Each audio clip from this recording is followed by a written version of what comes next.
সমস্তটাকে প্ৰীতি আৰু সম্ভাষণ জনাই মুকলি কৰিছো আজিৰ বুলনি।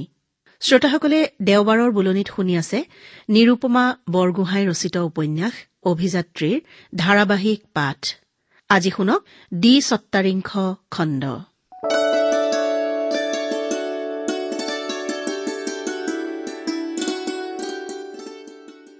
বিচাৰৰ বাবে ব্যাকুল হৈ থকা চন্দ্ৰৰ এতিয়া কিন্তু তাৰ ৰায় পোৱাৰ পাছত বুকুখন সামান্যভাৱে কঁপি উঠিল। এবছৰ, সুদীৰ্ঘ ১২ মাহ, অৰ্থাৎ তাই মুঠ এবছৰ ৩ মাহ ঘৰৰ পৰা আঁতৰি থাকিব লাগিব। হতুলে নিশ্চয় তাইক পাহৰিয়েই পেলাব। নাই, ঠিক পাহৰি হয়তো নেপেলায়, কিন্তু তাইৰ প্ৰতি উদাসীন নিৰাসক্ত হৈ পৰিব। কাৰণ সি মাকক এজনী নিষ্ঠুৰ তিৰোতাৰ ৰূপত দেখিব, যি নিজৰ অকণমানি ল'ৰাটোক প্ৰায় দলনিত পোনা মেলাৰ দৰে গুৱাহাটীত এৰি গুচি আহিছে। অন্ততঃ সচেতনভাৱে নহলেও তাৰ অৱচেতন মনত নিশ্চয় সেই ভাৱৰ জন্ম হ'ব। দেশমাতৃৰ আহ্বান। হায়, অকণমান ৮ বছৰীয়া ল'ৰা এটাৰ বাবে সেই শব্দকেইটা সম্পূৰ্ণ অৰ্থহীন নহয়নে? ইয়াৰ পাছত গুৱাহাটী জেলৰ পৰা চন্দ্ৰক যোৰহাট জেললৈ স্থানান্তৰিত কৰা হৈছিল। পুলিচৰ ভেনত বহি গুৱাহাটীৰ পৰা যোৰহাট জেললৈ যোৱাৰ পথছোৱা প্ৰধানকৈ সেই চিন্তাটোৱে তাইৰ মনটো ভাৰাক্ৰান্ত কৰি তুলিছিল। মাক আৰু অতুলৰ অসহায় আৰু অকলশৰীয়া অৱস্থাৰ ছবিয়ে তাইক প্ৰায় জঠৰ কৰি পেলাইছিল। দুখৰ লগতে এক ধৰণৰ অপৰাধবোধৰ কাঁইটেও তাইক বিন্ধি থাকিছিল।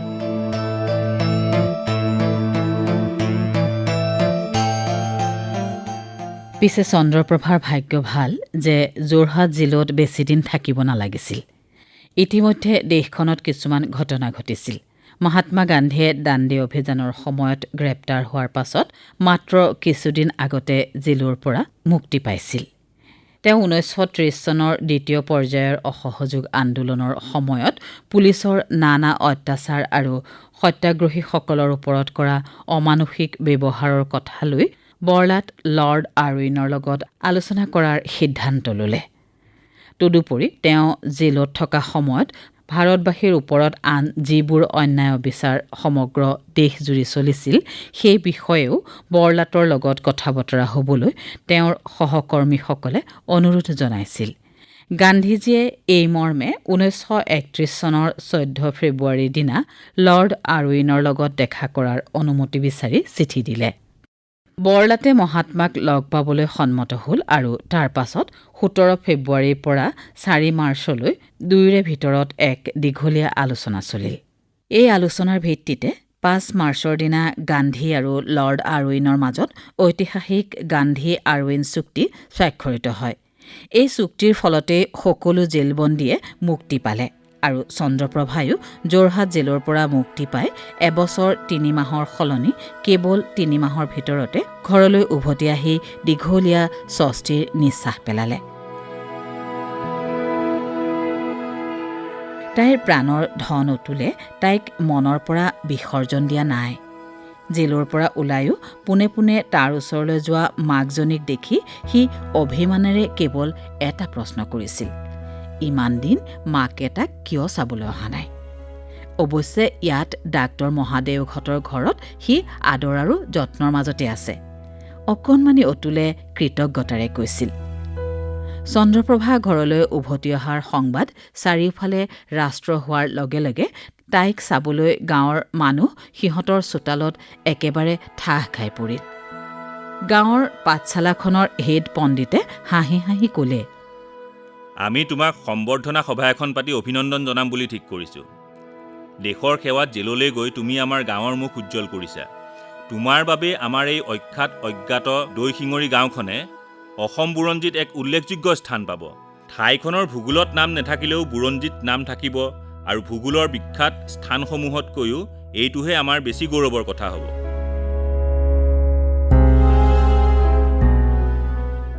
হেড পণ্ডিতকে চন্দ্ৰক আদৰণি জনাই কথা কোৱাৰ সমস্ত কৃতিত্ব দিয়াত একেবাৰে অনিচ্ছুক গাঁৱৰ আন এজন নিজকে খুব জনা বুজা বুলি গপত থকা মুখিয়াল মানুহে বাধা দি কৈ উঠিল, পণ্ডিত, চন্দ্ৰক আপুনি আচল গৌৰৱৰ পৰাই বঞ্চিত কৰি ৰাখিলে দেখোন।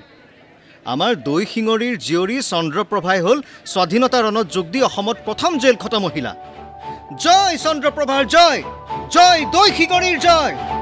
পিছে চন্দ্ৰই তেওঁৰ উচ্ছ্বাসত চেঁচা পানী ঢালি তেওঁৰ জ্ঞানৰ ফোপোলা বেলুনটো ফুটা কৰি চেপেটা কৰি দিলে। আপোনাক ময়ে প্ৰথম জেললৈ যোৱা মহিলা বুলি কোনে ভুল খবৰটো দিলে? মই নহয়, জখলাবন্ধাৰ গুণেশ্বৰী দেৱী আৰু মুক্তবালা দেৱীহে অসমৰ স্বাধীনতা যুঁজৰ প্ৰথম জেল খটা মহিলা। মই নগাঁৱলৈ সত্যাগ্ৰহৰ বাবে যাওঁতে তেওঁলোকক লগ পাইছিলোঁ। আমি জখলাবন্ধালৈ যাওঁতে গুণেশ্বৰী দেৱীৰ স্বামী গণেশ চন্দ্ৰ বৰঠাকুৰে যে তেওঁৰ টিনৰ দোকানখনকে স্বেচ্ছাসেৱকসকলৰ কেম্প কৰিবলৈ এৰি দিছিল, সেই কথা মই আপোনালোকক কৈছিলোঁ বোধহয়।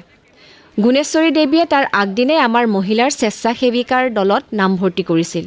সঁচাই তেওঁ এগৰাকী অতি স্বদেশপ্ৰাণা মহিলা। তেওঁক যোৱা বছৰৰ নৱেম্বৰ মাহতেই গ্ৰেপ্তাৰ কৰা হৈছিল। মই জেলত থাকোঁতেই তেওঁৰ গ্ৰেপ্তাৰৰ বিতং বিৱৰণ শুনিছিলোঁ। এই কথা আপোনালোকে জানে নে নাজানে যে লণ্ডনত বহা ঘূৰণীয়া মেজমেলখনলৈ ব্ৰিটিছ চৰকাৰে আমাৰ ভাৰতীয় জাতীয় কংগ্ৰেছৰ কাকো নামাতি ভাৰতৰ পৰা অন্যান্য 50জন মানুহকহে মাতিলে। এনেকৈ আমাৰ অসমৰ চন্দ্ৰধৰ বৰুৱাকো মাতিলে। ব্ৰিটিছ চৰকাৰৰ এই কাৰ্যৰ প্ৰতিবাদত যোৱা বছৰ 12 নৱেম্বৰত ঘূৰণীয়া মেজমেল বহাৰ দিনাই নগাঁও জিলাত চাৰিওফালে হৰতাল আৰম্ভ হ'ল আৰু আমাৰ গুণেশ্বৰী দেৱীয়েও 20গৰাকী মহিলা গোট খুৱাই জখলাবন্ধাৰ হাইস্কুল গেটত পিকেটিং কৰিলেগৈ। তেওঁৰ লগত আৰু এগৰাকী নেত্ৰী আছিল মুক্তাবালা দেৱী। পুলিচে আটাইবোৰ মহিলাকে গ্ৰেপ্তাৰ কৰিছিল যদিও গুণেশ্বৰী আৰু মুক্তাবালাৰ বাহিৰে সকলোকে এৰি দিছিল। এওঁলোক দুজনীক 10 টকাৰ জৰিমনা নহয় 15 দিনৰ জেল, এই দুটাৰ পৰা শাস্তি বাছি ল'বলৈ কোৱাত দুয়ো জেলৰ শাস্তিকে বাছি লৈছিল। যি হওক, এতিয়া আপোনালোকে গম পালেই যে অসমৰ স্বাধীনতা যুঁজৰ প্ৰথম জেল খটা মহিলাৰ গৌৰৱটো মোৰ প্ৰাপ্য নহয়। চন্দ্ৰপ্ৰভাই বক্তৃতা দিয়াৰ দৰেই গাঁৱৰ মানুহবোৰৰ আগত কথাবোৰ ক'লে। এনেও তাই কথা কলি বক্তৃতা দিয়াৰ ঠাঁচ এটা আহি যায়েই। এতিয়া বিভিন্ন সভাত, মহিলা সমিতিৰ সভাত, সাহিত্য সভাৰ সভাত, স্বেচ্ছাসেৱক আৰু কংগ্ৰেছৰ সভাত বক্তৃতা দি দি সেই ঠাঁচটো বোধহয় স্থায়ীয়ে হৈ গ'ল। চন্দ্ৰৰ কথা শুনি মানুহবোৰে ক'বলৈ ধৰিলে, তাইৰ ওচৰলৈ আহিলে দেশৰ দহৰ কত কথা শুনিয়ে যে আমি উপকৃত হওঁ, উৎসাহিত হওঁ। সঁচাকৈ চন্দ্ৰ গাঁওখনৰ গৌৰৱ। গাঁৱৰ মানুহবোৰ বিদায় লৈ যোৱাৰ পাছত চন্দ্ৰই নিজৰ মনতেই অলপ হাঁহিছিল। সঁচাই জীৱনটো যে কি অদ্ভুত বস্তু। এদিন এই মানুহবোৰেই তাইৰ এইখন গাঁৱলৈ এক ধৰণৰ প্ৰত্যাৱৰ্তনক কলংক বুলি ভাবিছিল আৰু তাইৰ বাবেই দেউতাকৰ এই ঘৰখনক প্ৰায় এঘৰীয়া কৰি থৈছিল। এতিয়া এই একেবোৰ মানুহেই তাইৰ এই অইন ধৰণৰ প্ৰত্যাৱৰ্তনক কি গৌৰৱেৰে আদৰি লৈছে। অথচ মনে প্ৰাণে তাইতো সেই একেজনী মানুহেই হৈ আছে। পেটত কলংকৰ বীজ বহন কৰি তেজপুৰৰ পৰা অপমান অপযশৰ বোজা মূৰত লৈ অহা সেই একেজনী মানুহেই হৈ আছে। কিন্তু মানুহে তোমাৰ মনটোৰেতো তোমাক জুমি নাচায়, জোখে তোমাৰ কৰ্মৰাজিৰে। এতিয়া তুমি যিবোৰ কৰ্ম কৰি আছা সেইবোৰ সকলোৰে মনঃপুত হৈছে। তেতিয়াও যে তোমাৰ অন্তৰখন এতিয়াৰ দৰেই দেশপ্ৰেমেৰে ভৰপূৰ আছিল, মানুহৰ প্ৰতি মৰম আৰু সহানুভূতিৰে ভৰপূৰ আছিল। তেতিয়াও যে তোমাৰ অন্তৰত অন্যায় অবিচাৰৰ বিৰুদ্ধে বিপ্লৱৰ জোৱাৰ উঠি থাকিছিল। তাৰ খবৰ কোনে বা ৰাখে, বা সেই খবৰ ৰাখিবলৈ কাৰেই বা কি গৰজ পৰিছে?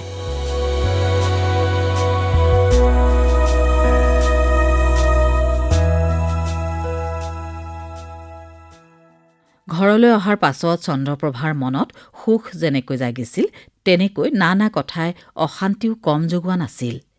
এতিয়া কিছুদিন তাই নিশ্চয় ঘৰত থকাৰ সুযোগ পাব আৰু সেই সুযোগতে চেনিৰাম মহাজনৰ পৰা মাটিখিনি মোকলোৱাৰ উপায় চিন্তা কৰিব। এইটো যে জীৱনত কি এক ডাঙৰ বিপৰ্যয় ঘটি গ'ল। বাহিৰত ঘূৰি পকি নানা ধৰণৰ কাম কাজ কৰি যেতিয়া শ্ৰান্ত ক্লান্ত হৈ মৰমৰ ঘৰখনলৈ ঘূৰি আহিব, তেতিয়াতো এই কথাটোৱে অন্তৰত ঘূণ পোকৰ দৰে কুৰুকি কুৰুকি খাই কোনোদিন তাইক অকণিও শান্তি নিদিব। কি যে সমস্যা! তাইৰ অশান্তিৰ আৰু এটা কাৰণ হ'ল ভনীয়েক ৰামেশ্বৰী, ৰজনীপ্ৰভা। তাই MB পাছ কৰি সিহঁতক আনন্দ দিয়াৰ লগতে যেন বহুতো সমস্যাৰ পৰা মুক্তি দিব ওলাইছে। ক'ৰবাত চাকৰি এটা পালেই তাই অতুলক লগত ৰাখি পঢ়ুৱাব বুলি প্ৰতিশ্ৰুতি দিয়েই থৈছে। কিন্তু এতিয়ালৈকে তাই যে নিজৰ মনোমত চাকৰি এটাকে পোৱা নাই। কলিকতাৰ মেডিকেল কলেজৰ পৰা MB পাছ কৰি আহি তাই শ্বিলঙৰ পষ্টিয়ৰ ইনষ্টিটিউটত চাকৰিত সোমাল। কিন্তু কি কাৰণে জানো তাইৰ তাত ভাল নালাগিল। এতিয়া গৈছে চাবুৱালৈ। তাত বাৰু কিমান দিন থাকে? এনেকৈ ডলাৰ বগৰী হৈ ঘূৰি ফুৰিলে, ক'তো থিতাপি হৈ ঘৰ নাবান্ধিলে, অতুলক লগত নিলে তাই কেনেকৈ ৰাখিব? অৱশ্যে শ্বিলং আৰু চাবুৱা দুয়োখন ঠাইৰ পৰাই তাই টকা পঠাই আছে। সেই বিষয়ত তাই কোনো গাফিলতি কৰা নাই। চন্দ্ৰপ্ৰভাৰ আন এক অশান্তিৰ কাৰণ হ'ল অতি মৰমৰ ভাগিনীয়েক ৰুক্মিণী। তাই অকণমানি বয়সতে 3টা ল'ৰা সন্তানৰ মাক হ'লেই। দেউতাক দণ্ডী পিয়াদা লগত আছে। তেওঁ এতিয়া আৰু আগৰ দৰে চাইকেল লৈ ঘূৰি ফুৰিব নোৱাৰা হ'ল। ঘৰতে থাকে। ৰুক্মিণীৰ গিৰিয়েক জগগুৰাম বৰা ওস্তাদ মানুহ নহয়। গতিকে আইতাকৰ ঘৰত আদৰত উঠা ৰুক্মিণীজনীয়ে বৰ কষ্ট কৰি সংসাৰখন চলাই আছে। তাইৰ যে শৰীৰৰ অৱস্থা চাবই নোৱাৰা হৈছে। শুকাই ক্ষীণাই হাড়ে চালে লাগিছে। ইফালে ধৰ্ম টকা শিকালৈ পলাই গৈ শ্বিলঙত আছেগৈ। শুনামতে সি বোলে তাত কিবা ব্যৱসায় আৰম্ভ কৰিছে। চন্দ্ৰই মনৰ বিৰক্তিত নিজৰ মনৰ ভিতৰতে ভোৰ ভৰালে। যে যেনেকৈ মৰে মৰক, মোৰনো তাত কি? পিছে তাইৰ সেই ভাৱ খন্তেকীয়া, কিমান ওপৰুৱা। কিন্তু ইমানবোৰ মানসিক অশান্তিৰ মাজতো কিছুদিন ঘৰত প্ৰায় এনেই বহি থকাৰ পাছত চন্দ্ৰৰ মনৰ ভিতৰৰ অঘৰী স্বভাৱৰ পোকটো পুনৰ সক্ৰিয়তাৰ বাবে যেন অস্থিৰ চঞ্চল হৈ পৰিছিল। অৱশ্যে বহি থকা মানে তাইতো ঘৰৰ কাম কৰি মাকক সহায় কৰি দি আছেই, সূতাও কাটি আছে আৰু এইবোৰৰ উপৰি শেষ আশ্ৰয়খনো লিখি আছে। ইফালে অলৈ তলৈ প্ৰবন্ধ লেখা, চিঠি পত্ৰ লেখা, এইবোৰ খুচুৰা লেখাটো আছেই। আচলতে তাই এক অতি ব্যস্ত সময় কটাই আছে। কিন্তু তথাপি বাহিৰৰ জগতখনে যে এনেকৈ হাত বাউলি দি মাতি থাকে। তাতে সেই জগতৰ লগত বাৰে বাৰে নানাভাৱে ওতঃপ্ৰোতভাৱে জড়িত হৈ পৰাৰ পাছত কেৱল এটা ঘৰুৱা প্ৰাণীত পৰিণত হৈ যোৱাটো যে কি শ্বাসৰুদ্ধকাৰী অভিজ্ঞতা। চিঠিৰ কথাত তাইৰ জেলৰ পৰা আহিয়েই পোৱা দণ্ডীনাথৰ 9/3/1931 তাৰিখৰ চিঠিখনৰ কথা মনত পৰিল। সংক্ষিপ্ত চিঠি, কাৰণ তেওঁ বৰ্তমান মহাভৈৰৱৰ ওচৰত ঘৰ এটা সাজি থকাৰ বাবে বৰ ব্যস্ত হৈ আছে বোলে। তাতে পুঁজিৰ সম্বল কম বাবে সকলোফালে নিজে চকু নিদিলে বহুতো অপব্যয় হোৱাৰ সম্ভাৱনা থাকে। পিছে সংক্ষিপ্ত চিঠিখনৰো শেষৰ ফালে তেওঁ তাইৰ চাল চলন মতিগতিক লৈ সচৰাচৰ কৰাৰ দৰেই কঢ়া সমালোচনা কৰি লিখিছে। চিঠিখনৰ স্মৰণে তাৰ কথাবোৰে চন্দ্ৰৰ মনটো পুনৰ উত্তেজিত কৰি তুলিলে।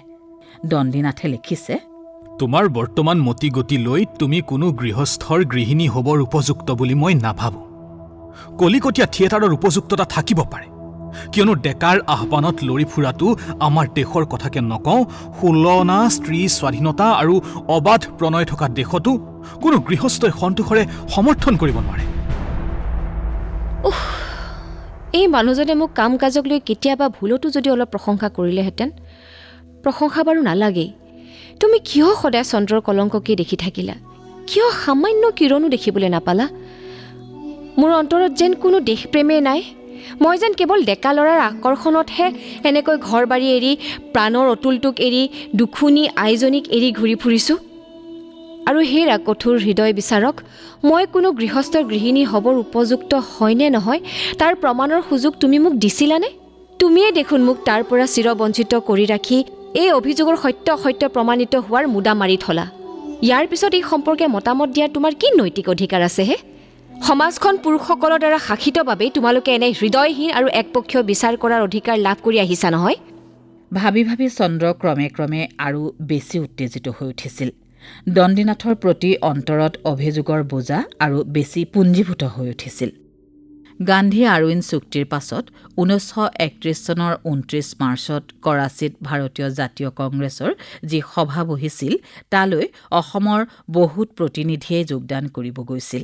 সেই প্ৰতিনিধিৰে এগৰাকী হৈ চন্দ্ৰলৈও যেতিয়া কৰাচীলৈ যোৱাৰ আহ্বান আহিল, তাইৰ মনটোত ইমান দিনৰ স্থবিৰতাৰ পাছত আনন্দৰ জোৱাৰ উঠিল। জেলৰ পৰা ওলাই অহাৰ যদিও এমাহেই পাৰ হোৱা নাই, তথাপি ঘৰতে সোমাই থাকি সেই সময়খিনি তাইৰ এটা যুগ যেন লাগিছিল। গতিকে অতুলক আকৌ বুজাই বঢ়াই থৈ মাকৰ উপায়হীন ক্ষোভ আৰু অশান্তিক গাত নাসানি পুনৰ সেই টিনৰ চুটকেছ আৰু খদ্দৰৰ মোনা হাতত লৈ চন্দ্ৰপ্ৰভা গাঁৱৰ ধূলি ভৰা পথেৰে ষ্টেচনলৈ আগবাঢ়িছিল।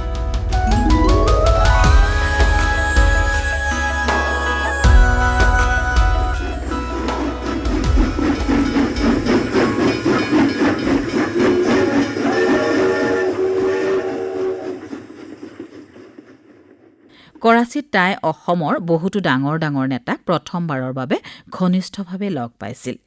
বিষ্ণুৰাম মেধি, সিদ্ধিনাথ শৰ্মা, হেম বৰুৱা আদি নেতায়ো তাইক তেনেভাৱে লগ পাই সন্তোষ প্ৰকাশ কৰিছিল আৰু কৈছিল যে তেওঁলোকে তাইৰ কথা শুনি আছে। তাইৰ সংগঠনৰ ক্ষমতা, কষ্ট সহিষ্ণুতা, বীৰত্ব আদিত মুগ্ধ হৈ আহিছে।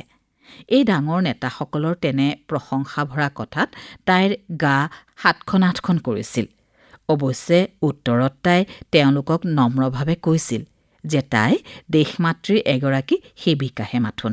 তাইৰ যিখিনি সামৰ্থ্য তাৰেই মাথো কৰিব পৰাখিনিহে কৰিছে। তেতিয়া বিষ্ণুৰাম মেধিয়ে হাঁহি মাৰি কৈছিল, শুনিছোঁ আপুনি স্বেচ্ছাসেৱিকাৰ ভাল নেতৃত্ব দিব পাৰে। আমাৰ প্ৰতিনিধিসকলে সদায় ৰাতিপুৱা কৰাচীত থকা দিনকেইটাতে প্ৰভাত ফেৰী কৰিব। আপুনি কিন্তু তাৰ নেতৃত্ব ল'ব লাগিব। আমি অৱশ্যে শংকৰ বৰুৱাকো কৈছোঁ, দুয়ো যুটীয়াভাৱে পৰিচালনা কৰিব। চন্দ্ৰৰ আনন্দত হৃদয় মন উদ্বেলিত হৈ উঠিছিল। সেই সময়তে লীলাধৰ বৰুৱাও আহি উপস্থিত হৈছিল। তেওঁ চন্দ্ৰক কৈছিল, নগাঁৱত আপোনাৰ খুব সুনাম শুনি আহিছোঁ। পূৰ্ণ শৰ্মাই বিশেষকৈ আপোনাৰ কথা বৰকৈ কৈছে। আপোনাৰ নেতৃত্বত প্ৰভাত ফেৰী কৰিবলৈ পালে আমি বৰ আনন্দিত হ'ম। চন্দ্ৰই শুনিছিল যে এইজন মানুহে অসমৰ পৰা গৈ দাণ্ডী অভিযানত যোগ দি লোণ সত্যাগ্ৰহ কৰিছিল। গতিকে চাক্ষুষ অভিজ্ঞতা থকা এনে এজন মানুহক ইমান ঘনিষ্ঠভাৱে লগ পাই তাই সেই অভিযানৰ সকলো কথা খৰচি মাৰি জানিবলৈ অতি আগ্ৰহ প্ৰকাশ কৰিছিল। চন্দ্ৰৰ সেই আগ্ৰহত লীলা বৰুৱাই উৎসাহিত বোধ কৰিলে। এই সংসাৰত কেইজনেনো তোমাৰ কথা শুনিবলৈ গৰজ দেখুৱাই? সকলো নিজক লৈয়ে ব্যস্ত।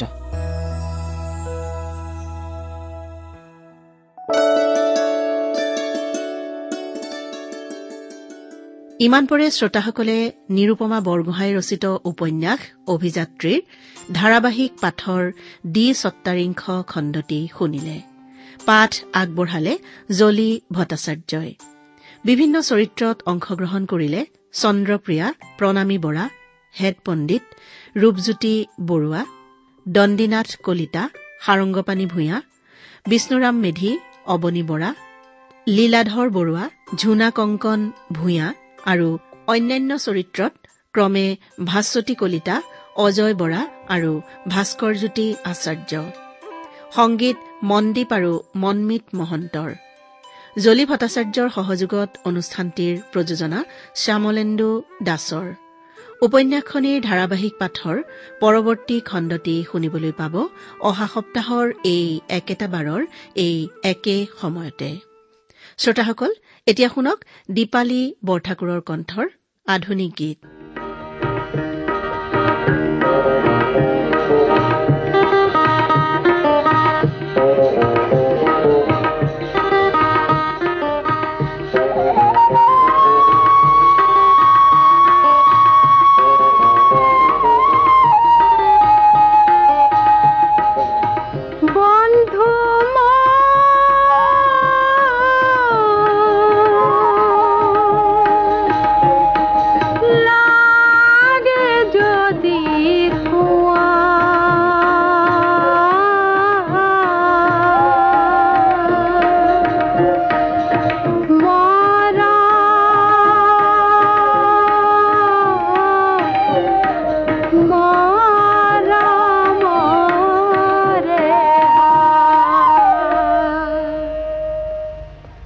লাগে যদি কোয়া বন্ধু মরমরে হার, লাগে যদি কোয়া বন্ধু মরমরে হার, মূর্ধ সকল নীলার সাগর মুকুতারে পার।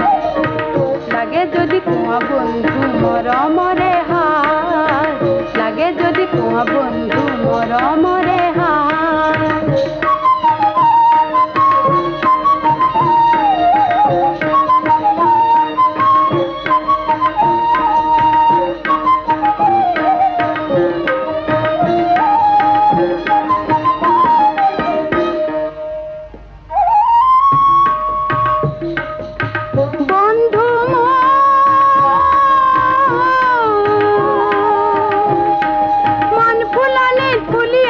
মোৰ শত পাৰিজাত মন ফুলনিত ফুলি আছে মোৰ শত পাৰিজাত থুপি থুপি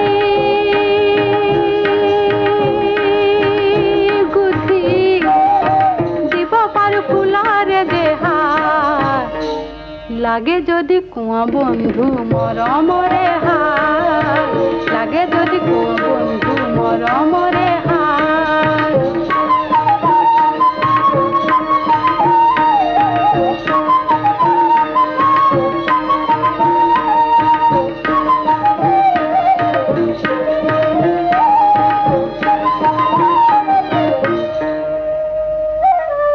মন্তি যে ৰঙীন বন্ধু ৰান্ধেনুৰে বৰণ মন্তি যে ৰঙীন বন্ধু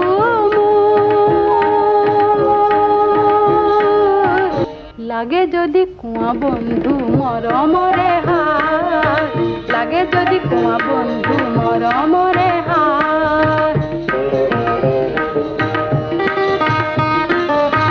মই ভাল পাওঁ মাথো গীত গাই গাই মৰমে বিলাই পৃথিৱীৰে পাৰে পাৰে বন্ধু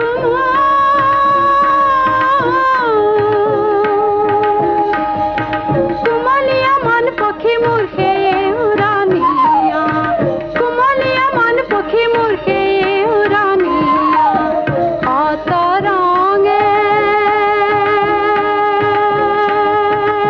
ৰঙাই তোলা মন্তি তোমাৰ লাগে যদি কোৱা বন্ধু মৰমৰে হাত লাগে যদি কোৱা বন্ধু মৰমৰে হাত বন্ধু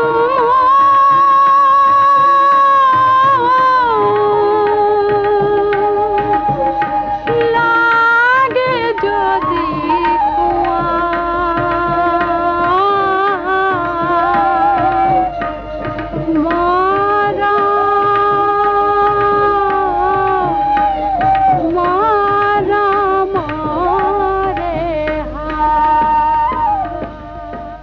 শ্ৰোতাসকলে আধুনিক গীত শুনিছে দীপালী বৰঠাকুৰৰ কণ্ঠত।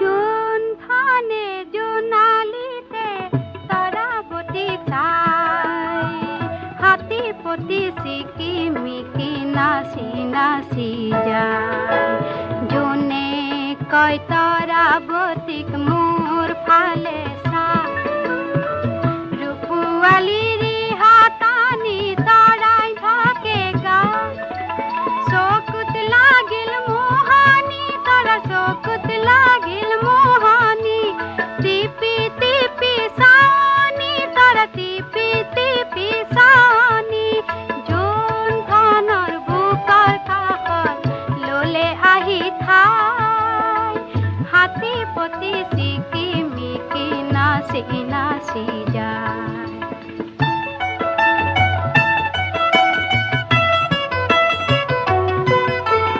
তামুলি তৰাতি দেখি জোনে ললে বুকৰ ধুৰীয়া তামোলৰে ৰাং লাগিল মুখত পোহৰৰে কেলেঙি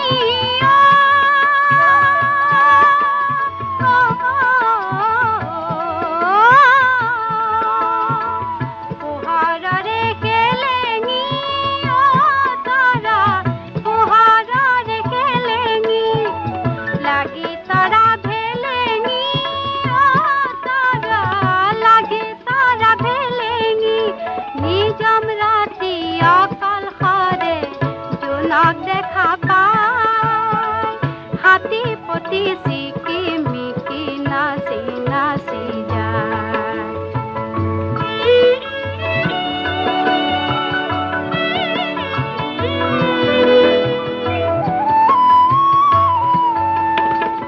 আকাশৰে নীল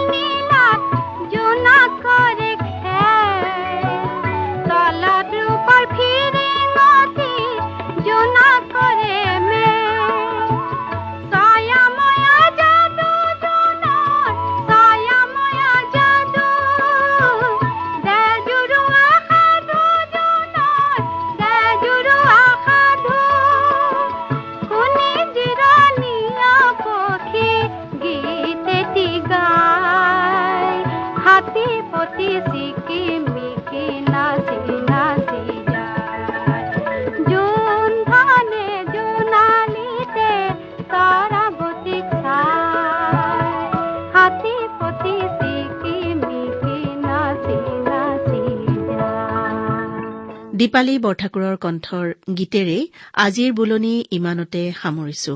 নমস্কাৰ।